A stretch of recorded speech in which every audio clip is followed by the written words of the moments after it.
Et voici Crime Story, les rendez-vous d'Alfred Hitchcock, racontés par Serge Sauvion. Aujourd'hui, l'art d'accommoder les textes de Donald Olson.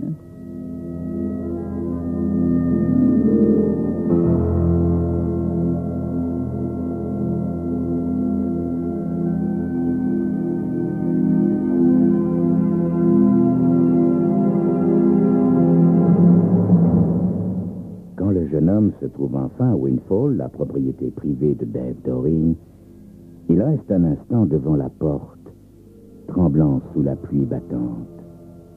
S'il tremble, ce n'est ni de peur ni de froid, mais d'impatience et de joie. La vieille gouvernante qui lui ouvre le regarde comme font la plupart des gens, avec ce clignement d'yeux incertain auquel il répond, lui, par un désarmant sourire juvénile.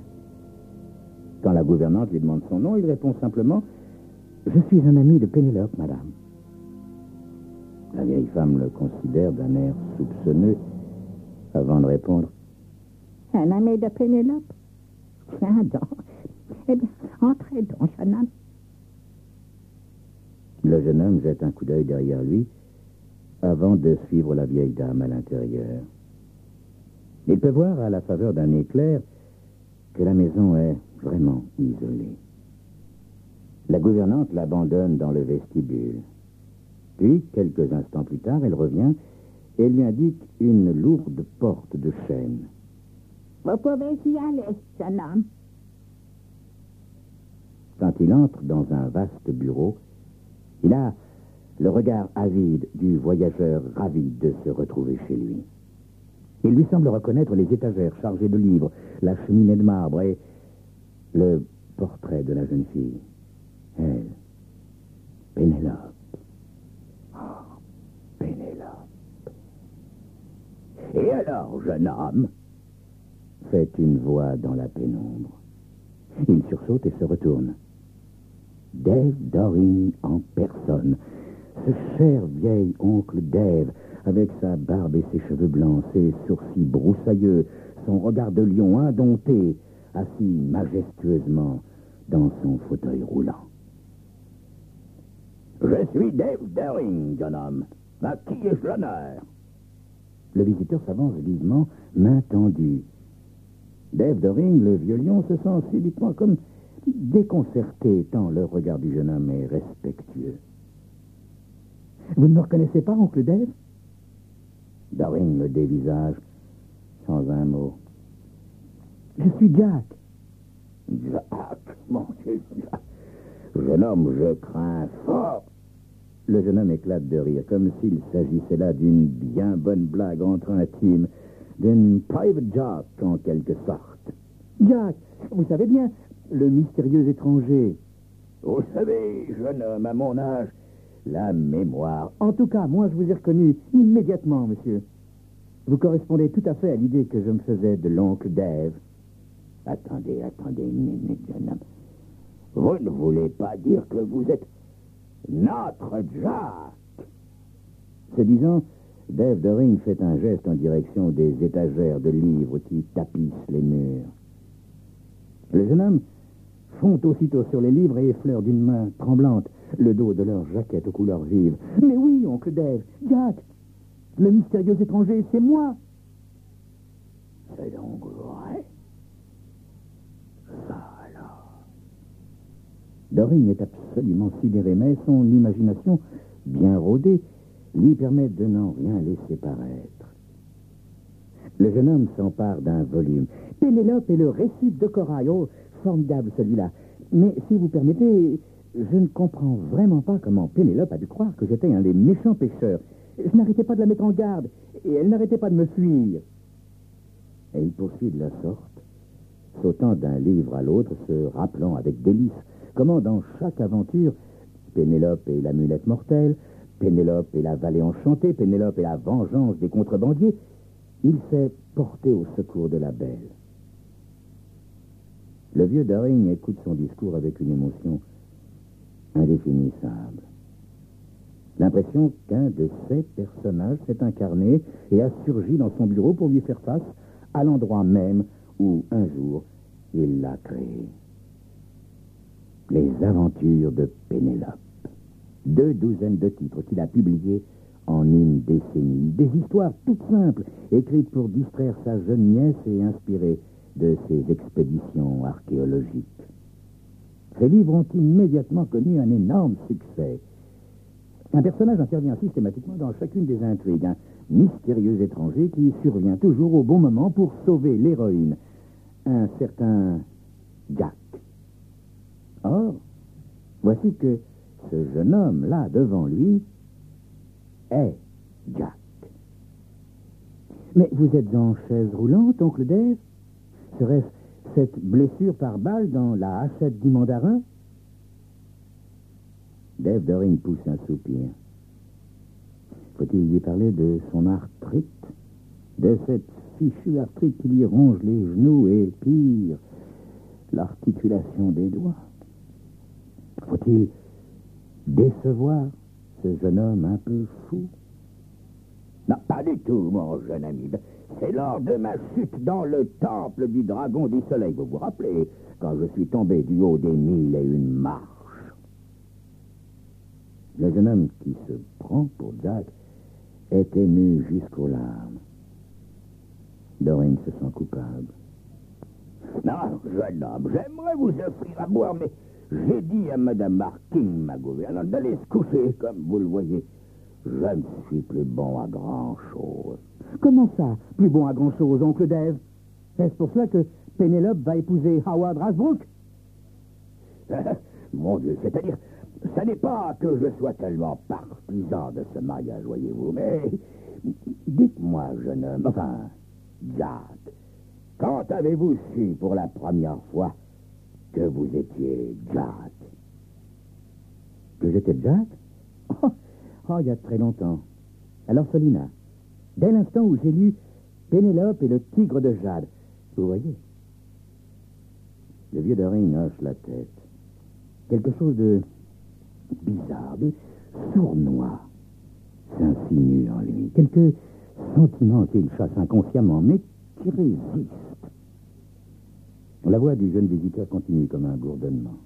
Et quand j'ai lu le mois dernier le code disparu où Pénélope se fiançait vraiment à Howard Rasbrook, j'ai su que je devais intervenir. J'ai su que je devais venir ici pour la voir et lui dire combien je l'aime.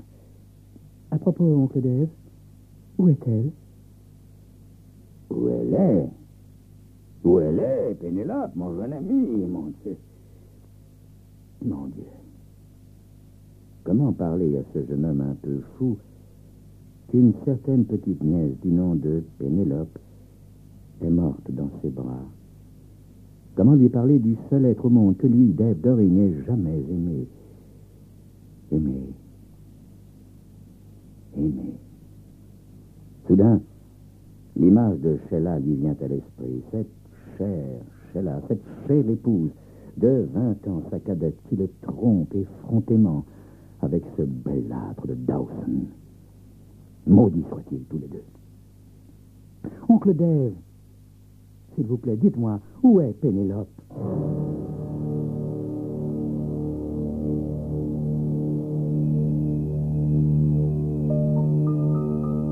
Comment répondre? Ce n'est pas tous les soirs qu'un écrivain rencontre un de ces personnages en chair et en os, n'est-ce pas? Et si ce jeune homme un peu fou devenait réellement le personnage d'une histoire vraie, d'une histoire qui n'aurait rien à voir avec un conte pour enfants, comme vous le verrez dans quelques instants.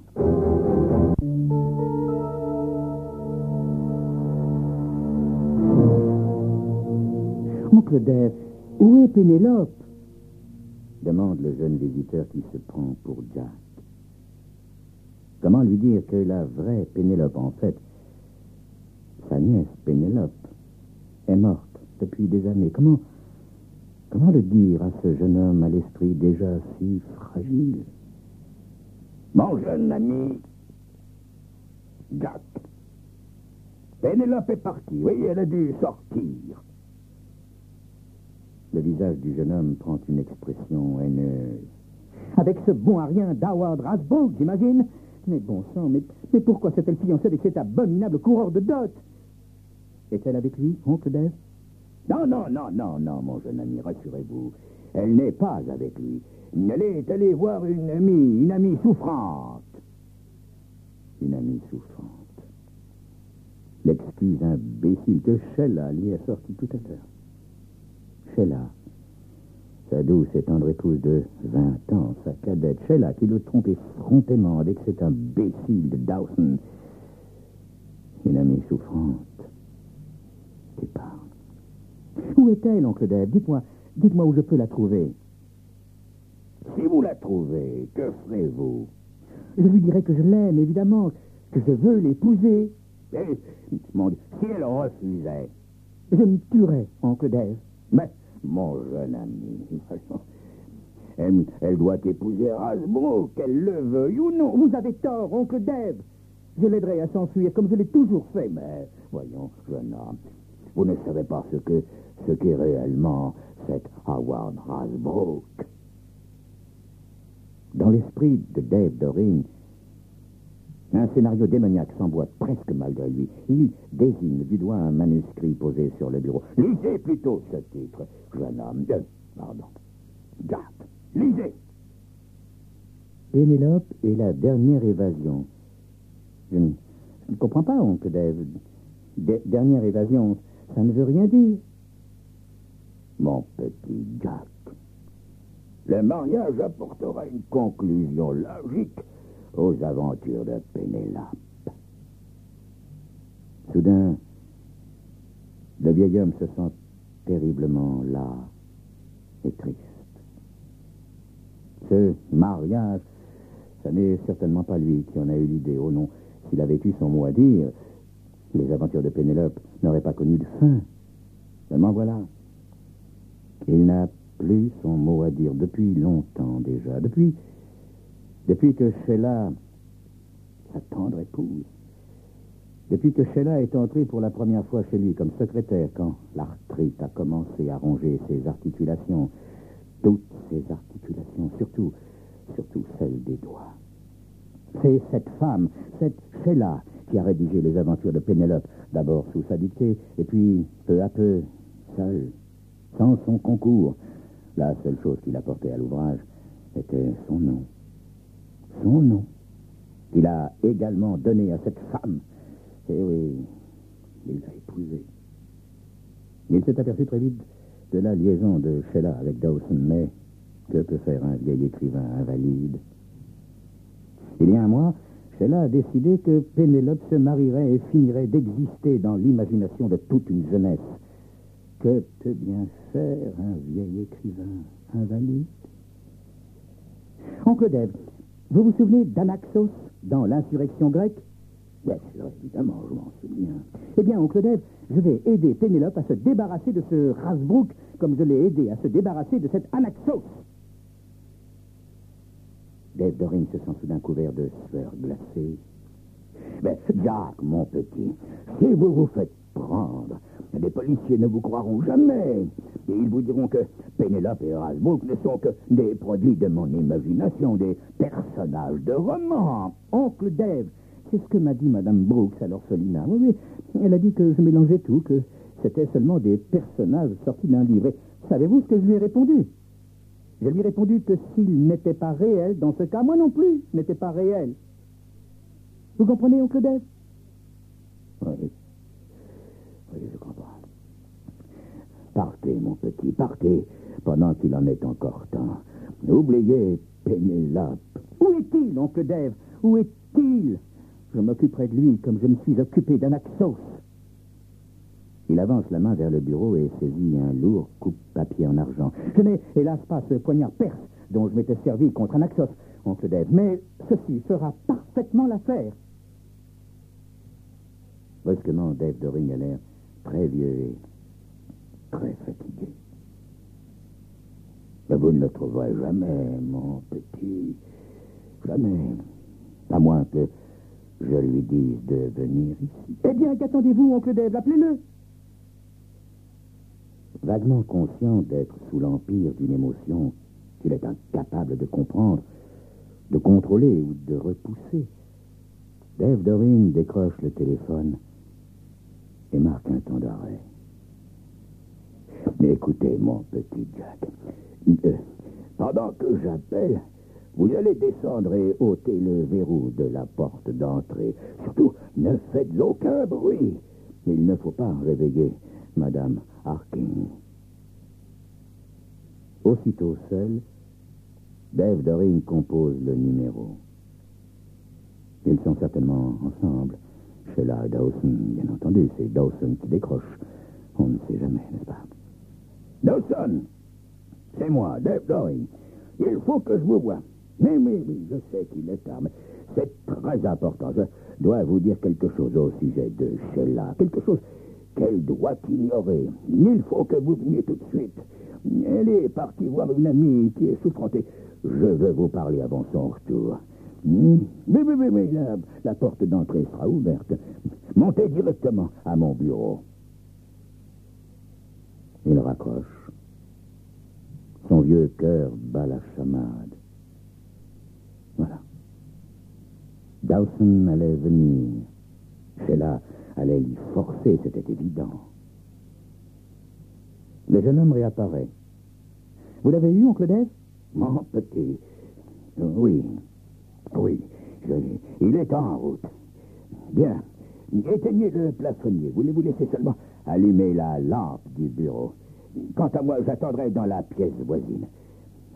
Faites vite, mon petit Jack. Et surtout, sans bruit.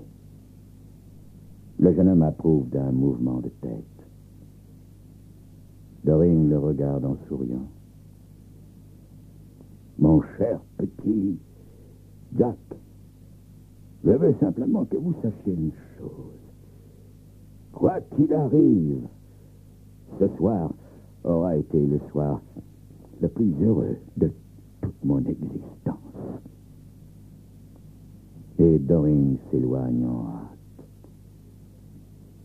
Une fois dans sa chambre, le vieil homme ouvre le tiroir de sa table de chevet et en sort une pile de lettres et de cartes postales entourées d'un ruban bleu. Il les trie à la hâte et en choisit une. Puis, l'attente commence.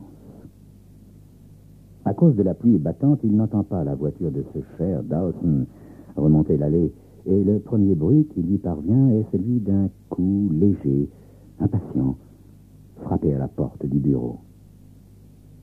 L'espace d'une seconde, Doring retient son souffle. Mais le remords qui s'empare brusquement de lui le pousse à rouler en hâte vers la porte. Et une seconde trop tard, l'homme qu'il a annoncé comme étant Rasbrook pousse un cri étouffé quand le coupe-papier lui transperce le cœur. Le jeune homme qui se prend pour Jack détache ses yeux de sa victime et le regarde en souriant. Doring s'approche du jeune homme et lui tend une vieille carte postale. Jack, mon petit, tout à l'heure je vous ai menti. Il le fallait pour que vous régliez son compte à ce vaurien de Rasbrook. Vous comprenez? Mais Pénélope n'est pas ici, mon petit. Elle s'est enfuie pour ne pas épouser Rasbrook. Vous comprenez, mon petit? Où est-elle, oncle Dave? Dans la maison qui est sur cette carte postale. Vous voyez, c'est en France. Allez, mon petit, courez la rejoindre. Maintenant, je suis sûr que vous la retrouverez. L'affaire fit évidemment très grand bruit. La version de Dave Doring fut très simple. Un jeune homme s'est présenté à ma porte. Un pauvre jeune homme complètement fou qui se prenait pour le personnage d'un de mes romans. Il m'a tenu des propos de plus en plus incohérents. À un moment, je me suis senti menacé, voyez-vous. Sous prétexte d'aller chercher une aspirine, je suis allé dans ma chambre téléphoner à ce pauvre Dawson pour demander de l'aide. Je pensais qu'il n'était pas nécessaire de déranger la police pour si peu de choses. J'ai eu tort, je le reconnais. J'ai eu tort, car le jeune homme, trouvant quelque obscure ressemblance entre Dawson et Rasbrook, un autre de mes personnages de fiction, l'a poignardé avec mon coupe-papier. Évidemment, Sheila, qui était censée se trouver chez une amie, n'a rien dit. Cette bouleversante affaire a eu des conséquences imprévues. L'état arthritique de Dave Doring a régressé au point qu'il s'est remis au travail et, n'ayant plus besoin de secrétaire, a divorcé d'avec Sheila. Son dernier ouvrage est un immense succès. Il a pour titre « La vengeance de Pénélope ».